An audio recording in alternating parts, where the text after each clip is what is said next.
J'ai l'impression que quand on commence le yoga, il y a beaucoup de confusion autour de le yoga, la méditation, les exercices de respiration. Qu'est-ce qui est quoi? Qu'est-ce qui fait partie de quoi?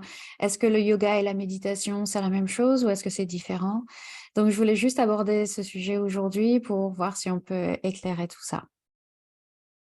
Alors, le yoga, il y aurait une longue conversation à avoir sur ce que c'est et ce que ça comprend ou pas.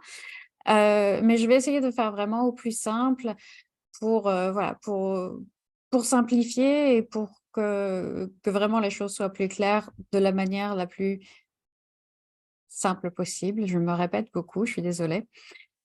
Du coup, le yoga, à l'origine, c'est vraiment, que de la méditation, on va dire. À l'origine, le yoga, c'est les postures de yoga, c'était uniquement dans le but de nous rendre plus souples pour pouvoir tenir en position de méditation, donc assis pendant, des heures.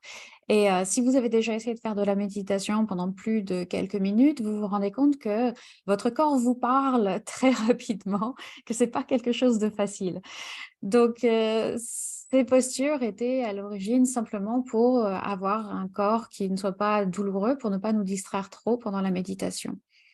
Alors bien sûr, au fur et à mesure des années, ça s'est développé, les postures, il y en a eu de plus en plus, quoique ça a pris, vraiment quasiment 2000 ans pour qu'on commence à avoir plus qu'1 ou 2 postures. Et maintenant, c'est le yoga, c'est considéré enfin, quand on pense au yoga, on pense directement aux postures et pas seulement à la méditation, pas seulement à cet aspect-là. Mais le yoga, donc c'est ça, c'est les postures, c'est la méditation et c'est la respiration. Et les 3 sont vraiment interconnectés. C'est-à-dire qu'on va utiliser les postures, les asanas et la respiration, le pranayama, pour essayer d'influencer notre esprit, puisque c'est ça le but, le but ultime, normalement, la plupart du temps, du yoga, traditionnellement en tout cas, c'est de se libérer de la souffrance, c'est d'avoir un esprit plus clair, plus serein, plus en paix. Et pour ça, on utilise donc le corps et la respiration. Et cette respiration, elle fait vraiment le lien entre l'esprit et le corps. C'est-à-dire qu'on utilise, la respiration pour influencer le système nerveux et ensuite apaiser l'esprit. Et les mouvements également, les mouvements, les postures, les salutations, les choses comme ça, c'est également pour, se sentir mieux finalement dans son corps, pour que, l'énergie, la circulation, tout circule librement, qu'il y ait plus cette distraction de la corporalité qui vient, nous empêcher d'atteindre l'éveil, via la méditation.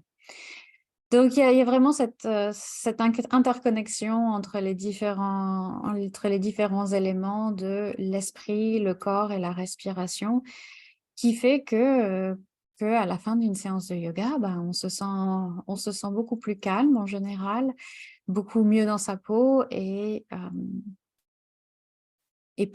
bien, quoi, tout simplement. Ce yoga glow, que vous avez, je l'espère, dont vous avez déjà fait l'expérience. Donc voilà, donc ces 3 aspects-là font partie du yoga, le corps, la respiration et l'esprit. Et c'est pas du tout séparé, même si, de plus en plus dans l'Occident, en tout cas, on voit le yoga comme les postures et puis c'est tout. Mais non, la méditation en fait partie, la respiration en est un élément central, c'est vraiment une pratique qui est, centrée sur la respiration et vous m'avez peut-être déjà, entendu dire d'ailleurs pendant une séance de yoga que si tu ne respires pas, ben, tu fais pas du yoga. C'est pas du yoga ce que tu fais, c'est de la gymnastique, c'est des étirements, c'est pas forcément mauvais, heu, quoique je pourrais argumenter que si. Respirer, c'est toujours une bonne idée, mais en tout cas, c'est pas du yoga parce que la respiration doit toujours être présente, heu, quand on fait du yoga.